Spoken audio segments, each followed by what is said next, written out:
As far as today's speaker, Katherine Stewart is an investigative reporter and author who has covered religious liberty, politics, policy, and controversies over the separation of church and state for over a decade. Her journalism appears in the New York Times, the Washington Post, the New Republic, and has been on NBC.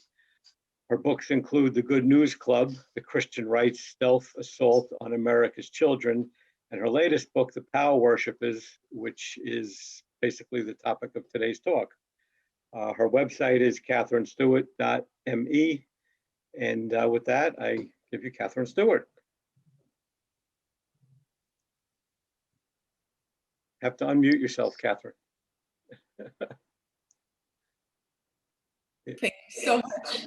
And thanks so much, Fred, for that lovely introduction, and Dan and everyone else at Capital District Humanists for joining in today for our discussion. I want to speak for about 25 minutes on the dangerous rise of religious nationalism in America, and then I'm hoping to have plenty of time to hear from you guys.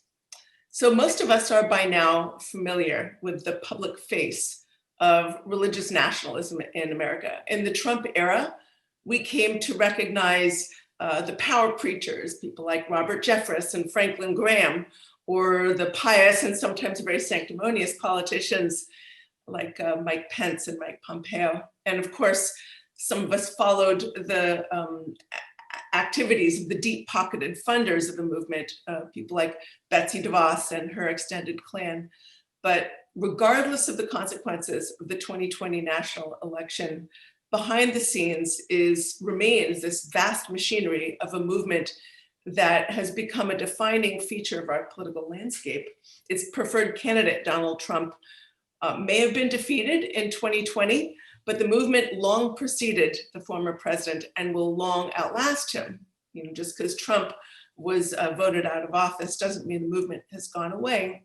It is still taking your taxpayer dollars together with the goodwill of many religious people and using them to mobilize and train a partisan army bent on rewriting our history, seizing control of the American legal system, disenfranchising voters who don't agree with their agenda, and undermining our constitutional principles and democracy itself. As the disgraceful events of January 6th should have made abundantly clear, this is a movement that views democracy itself, the democratic process and the integrity of our elected lawmakers as optional or even an obstacle in the pursuit of power. According to the ideology of Christian nationalism, as we discussed a little bit earlier, America was founded as a Christian nation, as they understand Christianity. And they say that it can only remain great, America can only remain great if it stays true to this foundation. So it's an ideology that conflates the idea of America with specific cultural and religious identities. But let me say something about what the movement is not. It is not a religion. It's a political ideology as well as a means for mobilizing and manipulating large segments of the American public. Here's something else that it's not. It is not just about evangelicals. This is often construed as an evangelical movement, and certainly it includes many evangelicals, but it excludes many evangelicals too. Let's remember, perhaps 4 in 5 white evangelicals voted for Donald Trump in the last election. Maybe 1 in 5 did not, and a much larger percentage of evangelicals of color did not vote for Trump either. And the movement also includes representatives of a variety of both Protestant and non-Protestant religion.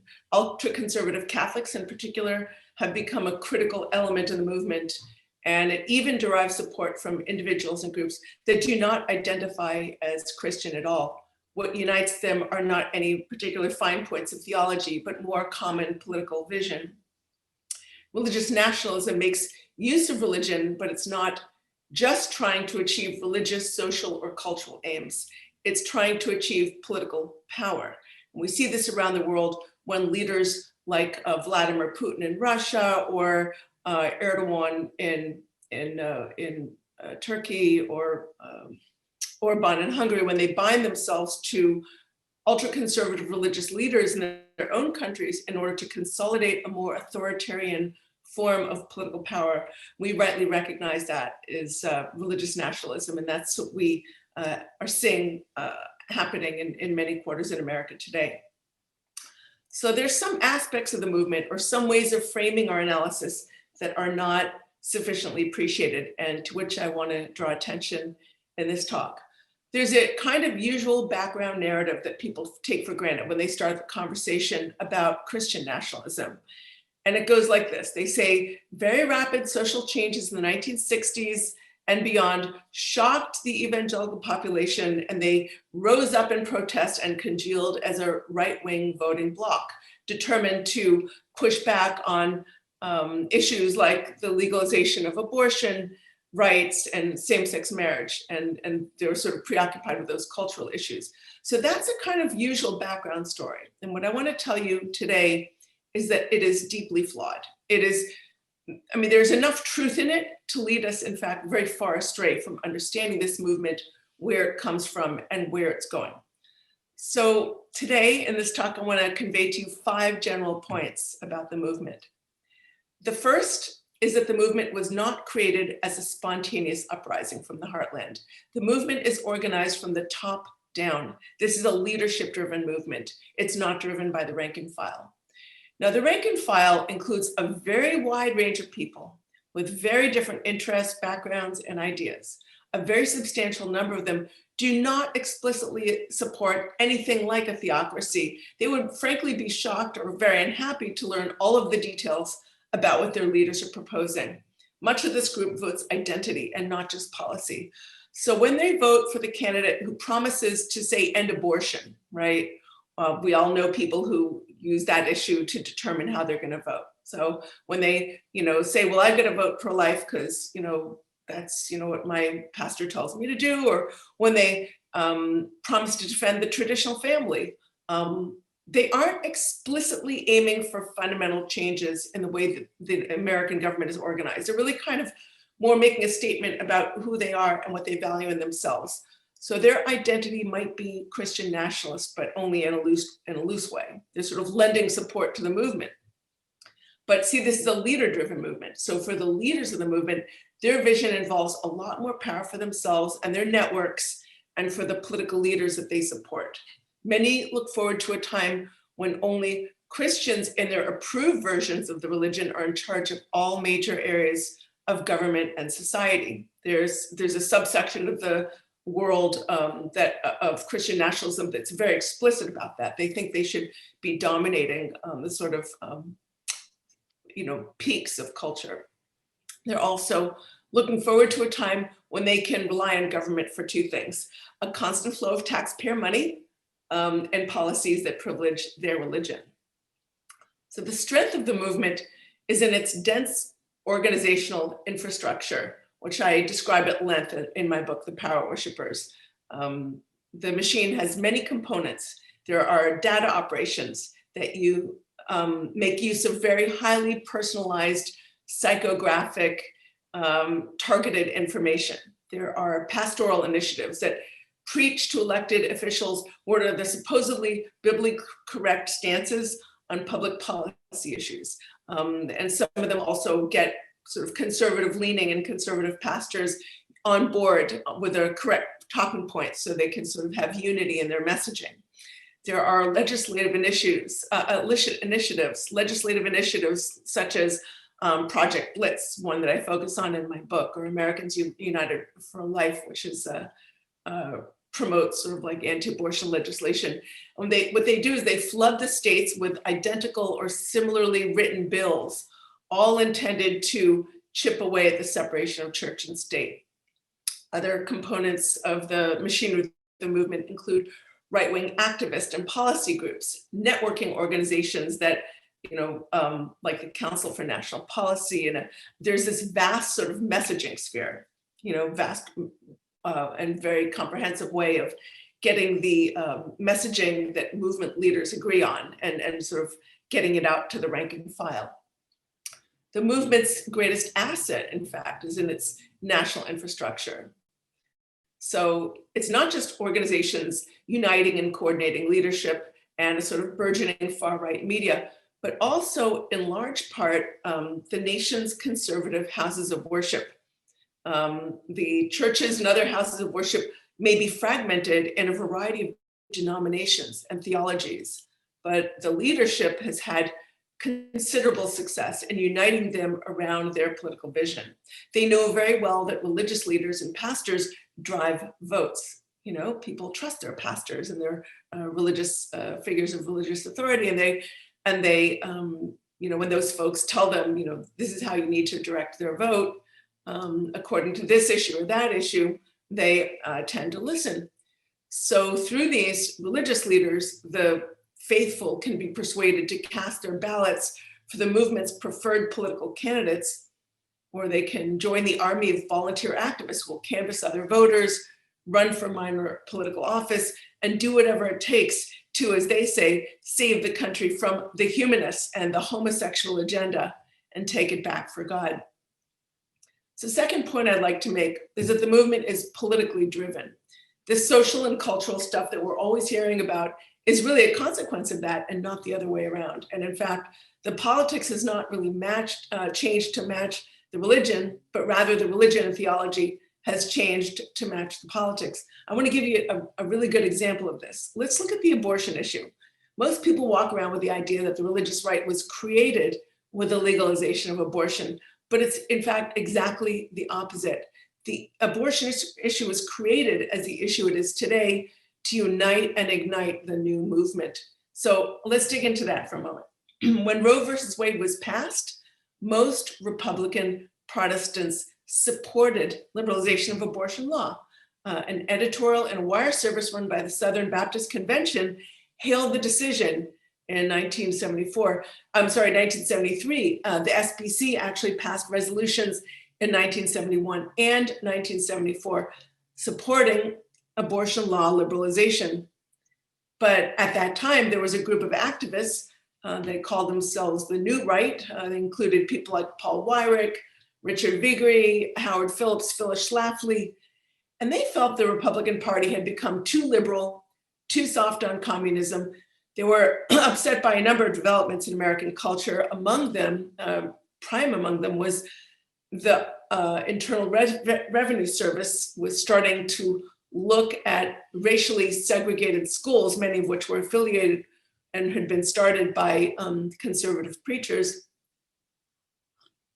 And the IRS was saying, why are we, allowing these, why are we giving tax privilege status to these racially segregated schools?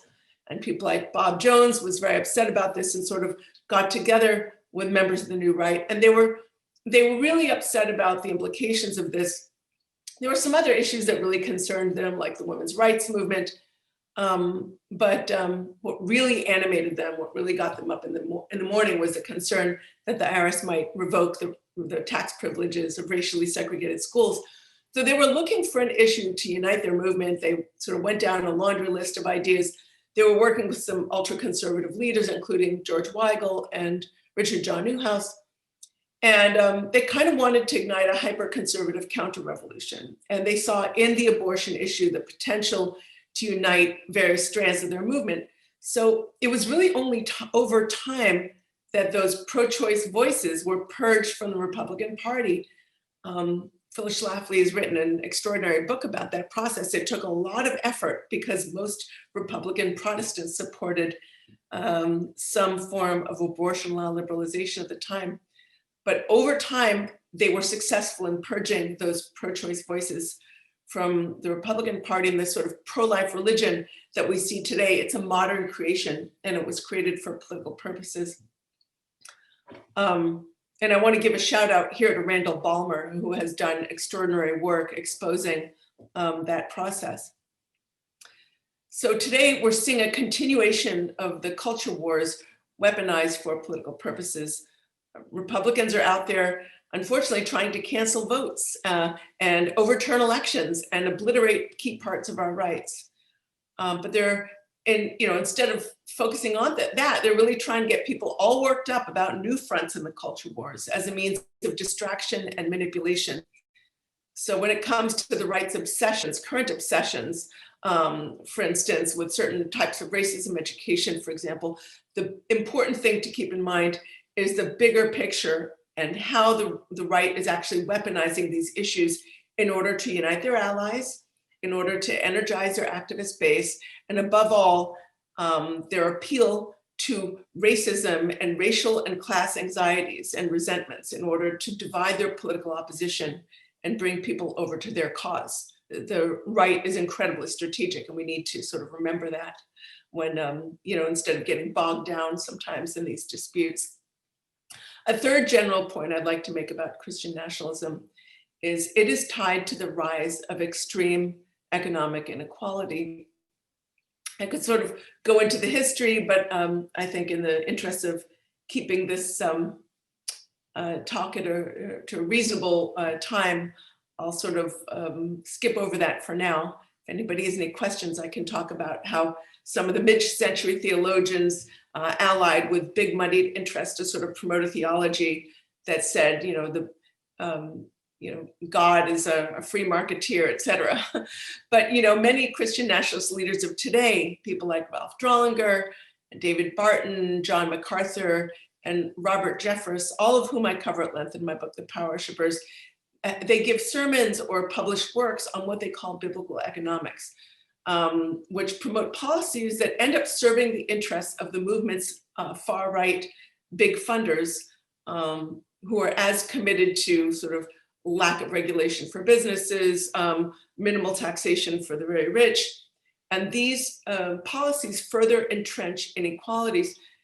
Now, to be sure, not every plutocrat supports a Christian nationalist agenda, not by a long shot. There are many people who are sort of on the top, I would say 1% of our economic ladder who do not support the agenda, but the movement uses those culture war issues like abortion, almost like a shiny bauble to get the rank and file to support political candidates whose economic policies end up benefiting the wealthiest members of our society.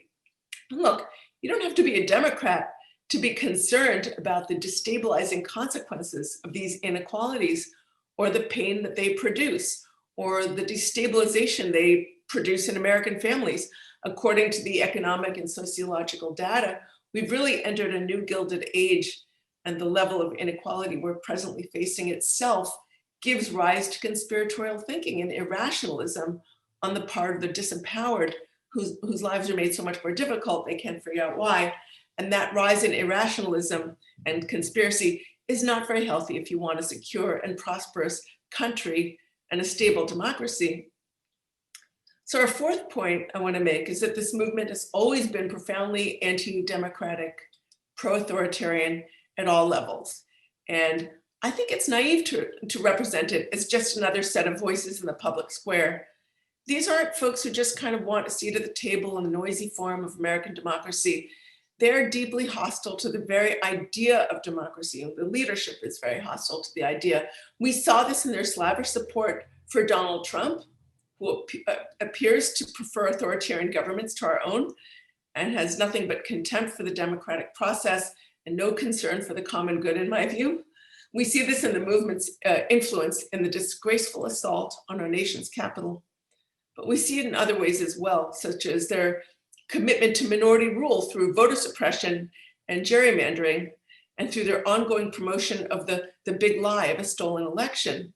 We see it in leading politicians' alliances with representatives of the extreme right. And now, fifth point, which is in some ways derivative of previous points, is that Christian nationalism is inseparable from American racism, but the connection is complex and it doesn't always manifest in the ways that we might think. So for one thing, the racism is structural in that the political movement relies on voter suppression and race-based gerrymandering to win elections. And of course they say, well, we're not, they would say, well, we're not, it's really Democratic voters whose influence they want to suppress, but they're disproportionately in districts that are, where there are more voters of color, et cetera. But also related to this point about the relationship between Christian nationalism and race is the fact that Christian nationalism itself involves a significant change to religion, as I've said previously, and more specifically, it directly favors the kind of religion which centers on identity. It's a kind of religion that rests in a very deep way in the distinction between outsider and insider, pure and impure. And that's why the core myth of Christian nationalism always involves an appeal to an alleged heritage culture, which they sometimes describe as Judeo-Christian or the West and so on, but which for all purposes can be abbreviated with the word white, right? So I think for a lot of the white people in the movement, it's an implicitly racist move. There's plenty of explicit racism in different quarters of the movement, but for many of the white people involved, the racism is in a way implicit because it ties the idea of America to cultural and religious identities, which they see as inherently white. But here's the complexity. This kind of message has actually worked with a non-trivial number of non-white people.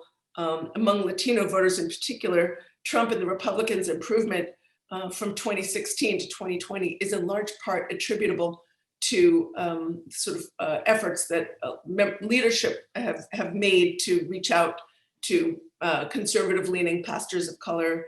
And so in recent years, they've really made that effort to reach out to Latino and Black pastors and draw them into these large pastoral networks, such as Watchmen on the Wall, which is an organization I profile in my book. It has tens of thousands of affiliated pastors. The aim is to convey to these pastors the issues that should matter in election cycles in order to capture some subset of their congregations. I describe exactly what this looks like in chapter 4 of my book, The Power Worshippers, where I attended an event that was held for dozens of Latino pastors at a San Diego megachurch. At that event, speaker after speaker sought to convey the correct issues that conscientious believers must consider at the voting booth. So I'm going to just give you one example. One of the speakers at the event, it was largely held in the Spanish language, although some of the Anglo speakers spoke through translators, such as Jack Hibbs. He's a leading movement pastor, sort of very noisy leader, and who's always sort of trying to get himself in the news by defying IRS prohibitions on, campaigning from the pulpit and things like that. So he got up there and spoke through a translator, and he said, several years ago, our church was made aware of the fact that churches in California would have to be funding or paying for abortions. So I refused, he said. And as we lost our coverage because our insurance coverage, because God is for life. So he says, churches are paying for abortions. They're compelled to pay for abortions. Now, this is, of course, a grotesque distortion. California churches not pay for abortions any more than they pay for Viagra or any other medication. Instead, through the Affordable Care Act, they participate in health insurance exchanges that allow employers statewide to negotiate insurance coverage for their employees, some of whom happen to be women making use of reproductive care services. So to characterize this as churches paying for abortions, it's like saying that private motorists are compelled to transport tractor trailers from state to state because they share the same roads, right? It's like a sham narrative, but it's really become a popular talking point among Christian nationalist leadership. And it's too valuable in activating their base to set aside just because it's not true. So I'm going to add another point about the movement's outreach to conservative pastors of color and people of color. There is no requirement for Christian nationalism to be coherent in every respect or in all of its agendas. In fact, it's an internally very diverse movement, and what brings it together is a collection of tropes and narratives and grievances, all of which are ultimately tied together not by the broad and diverse mass of foot soldiers, but by the smaller number of people at the top of the movement who are able to organize and direct this somewhat unstable mass toward their political ends. And frankly, it's tragic and quite despicable that one of their current culture war issues right now is what they call critical race theory, sort of a non-specific catch-all for any kind of discussion of our country's, history of slavery and its consequences and institutional racism. It's really kind of shocking that that's where they're going. Now, I want to talk for a minute about religious opposition to the religious right. There's one initiative, in fact, called Christians Against Christian Nationalism. So there's a general feeling, I think, in many quarters that the religious moderate to liberal left, that sort of catch-all, is rising in influence. And this is all good and important, but I want to make a couple of observations. The first is that the religious left is not the symmetrical other of the religious right. The two are often paired and contrasted in their theological and cultural orientations, but that's a little bit of a distraction. The religious left is mainly a cultural and theological movement, but the religious right, Christian nationalism, is a political movement. And by that same token, people often talk about the rise of the so-called nuns, people who have no particular religious affiliation, some of whom are humanists, many of whom just don't happen to adhere to any particular religion. And they say, well, that's going to save us because that's where the largest percentage of Americans are. But again, the sort of nuns are not a political movement. It's just kind of describes a set of attitudes, and memberships or non-memberships, but they're not organized as a political movement in the same way that the religious right is. There's no sort of infrastructure for that. So that brings me to my second observation, which is that lack of organization. I mean, in some quarters, the religious left has a tendency toward the politics of volunteerism and to some degree rallies and the politics of virtue, placards and, taking a stand and things like that. But the religious right or Christian nationalism is radically underestimated because it isn't a politics of posturing or virtue. It is a politics of power and voter mobilization. Everything they do is about getting people to act in unity at the polls. It's about raw organizational power. I was at a religious right gathering, an anti-abortion gathering not too long ago, where one of the speakers said, there is no victory without unity. And then she said, there's nothing wrong with getting people to be single issue voters. I mean, they know very well if you can get people to vote on 2 or 3 issues, you can control their vote and you can get them to vote for the hyper-conservative political candidates that work hand in glove with the movement leaders. So where do we go from here? I think a significant part of the answer involves voter reforms and electoral reforms, because it's really our unrepresentative system that allows a determined minority of the population to gain disproportionate power. I mean, look, everybody's voter, we should all get out to vote in the same numbers as the sort of most devoted members of the religious right. They vote in disproportionate numbers. We all should be voting in those numbers. But it's not just that they're getting out the vote in disproportionate numbers. They benefit from gerrymandering. They benefit from voter suppression efforts, which should be, frankly, the kind of stuff that's going on that shouldn't be possible. So we need to fix gerrymandering. We need to push back on efforts to disenfranchise American voters. That is not how our democracy is supposed to work. And we really need to help people understand that their votes matter and help people see the bigger picture and understand what's truly at stake when they vote. The right does that. Over the last dozen years, I've been attending these, religious rights strategy meetings and gatherings, and speakers will get up and say, this election is about judges, judges, judges. We need to help people who sort of reject the politics of conquest and division understand that when you vote, you're not just voting for the front runner, you're voting for a whole suite of policies and leadership.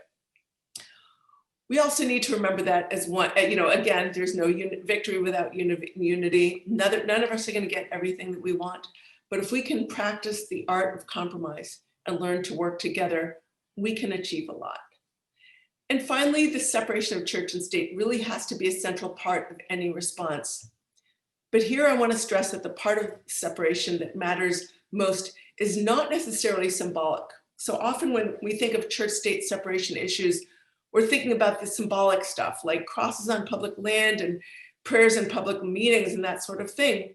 Or we might focus on the rights of individuals and groups that are targeted in so-called religious freedom cases. Those things are important, but there's a much more important fusion happening at a structural and economic level, and happening through the courts, which is where the religious right focuses much of its efforts. And where we rely on religious networks and church networks to handle significant amounts of public money through social services, while they can, avoid contributing their fair share to the treasury, and while they're demanding a right to discriminate against people of other faiths, against women, and against LGBT Americans, all of that represents an invisible union of church and state that should be of great concern to us all.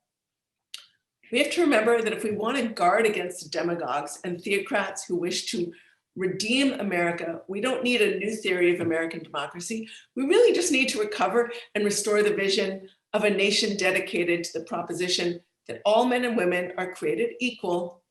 The Christian nationalist vision, the vision of a nation founded upon hierarchies enshrined in purportedly biblical law, that is the foundation of a weak society, not a strong one.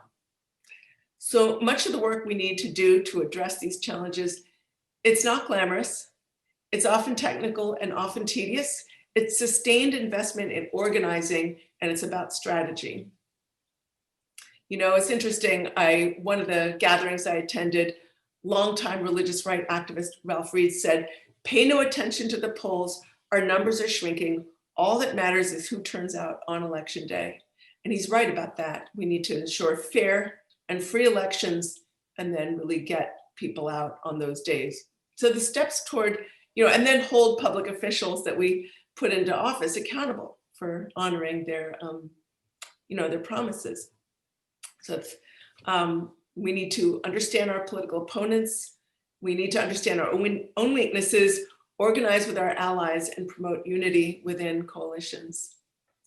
I remain encouraged by what's possible.